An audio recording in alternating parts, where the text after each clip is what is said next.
Formal na nakapaghain ng electoral protest sa Supreme Court, natatayong Presidential Electoral Tribunal si Senator Bongbong Marcos laban kay Vice President-elect Leni Robredo.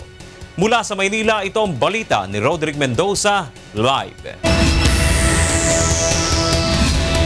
Go ahead, Roderick. Bernard, pasado alas 4 nga kanina nang maghain ng election protest itong si Senador Ferdinand Bongbong Marcos Jr. dito sa Korte Suprema na siyang tumatayong Presidential Electoral Tribunal. Ito ay upang questionin yung pagkapanalo ni incoming Vice President Leni Robredo sa nakaraang halalan.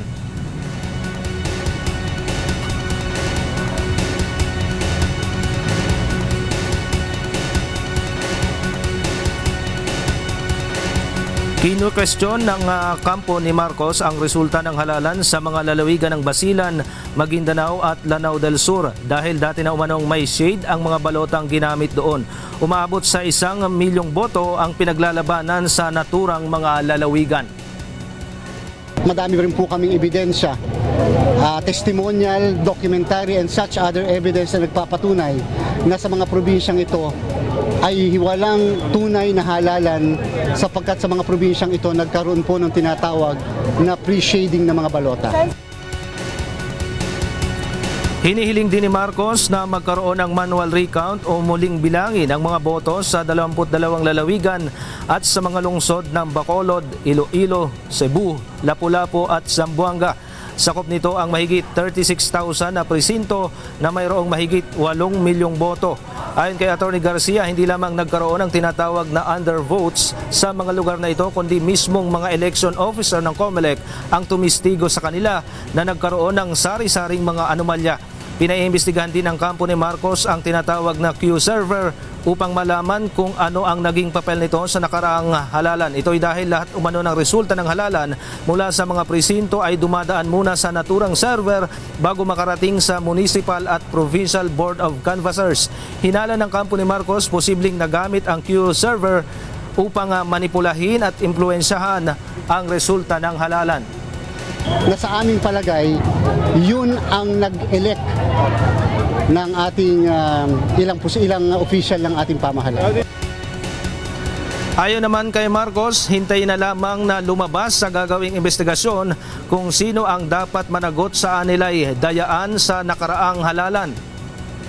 When we have shown what exactly has been done and the evidence has been examined, it will be clear who will be accountable for all of this interference in our electoral process.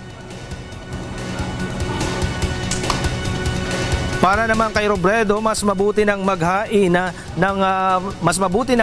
ng formal na protesta si Marcos upang masagot nila ng maayos ang mga aligasyon ng kampo nito. Mabuti naman na nag-file siya sa tamang body kasi mahirap nung dinadala niya sa media, lalo sa social media yung kanyang protesta kasi hindi kami nabibigyan ng pagkakataong sumagot. Bernard, 100,000 pesos yung filing fee na ibinayad nitong si Marcos. Bukod pa dyan yung 200,000 pesos naman na deposito, initial na deposito para doon sa kanyang inihaing election protest. Pero kailangan pa nilang magbayad ng nasa 17 million pesos bago maimpisahan yung mismong recount doon sa inihain niyang election protest dito sa Korte Suprema. Bernard. Yes, Roderick, pagkatapos nitong proseso ng paghahain ng electoral protest, ano na ba ang mga prosesong susunod dito at gaano naman kaya katagal ang hihintay ng kampo ni Senator Bongbong Marcos?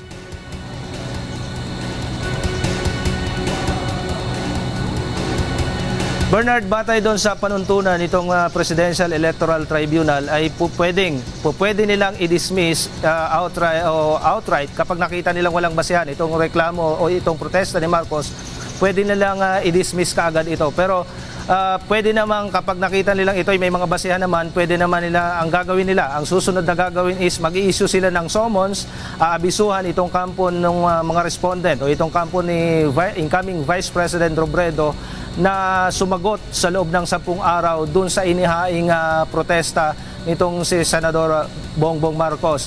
At tinatanong natin kanina doon sa abogado mismo ni Marcos na si Attorney George Garcia kung gaano nila ini-expect katagal na itong buong proseso na ito ng kanilang election protest. Ang sinasabi niya is ayaw nilang pangunahan yung PAT kung gaano ba katagal ang itong buong proseso na ito ng election protest bago ito marisolba. Pero doon sa mga nakaraang protesta na dito sa Presidential Electoral Tribunal, ilang mga taon din ang inaabot at yung iba nga ay hindi na tinutuloy, inaatras na yung protesta at hindi na nagkakaroon talaga ng resolusyon yung inihahaying reklamo o protest. Huling katanungan na lang, Roderick, para sa kaalaman ng ating mga kababayan, sino-sino ba yung bubuo dito sa Presidential Electoral Tribunal?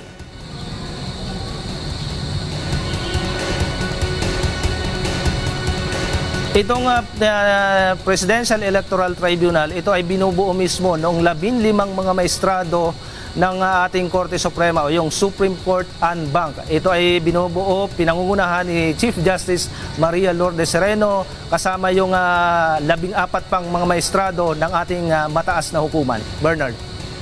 Maraming salamat, Roderick Mendoza, nagulat ng live mula sa Maynila.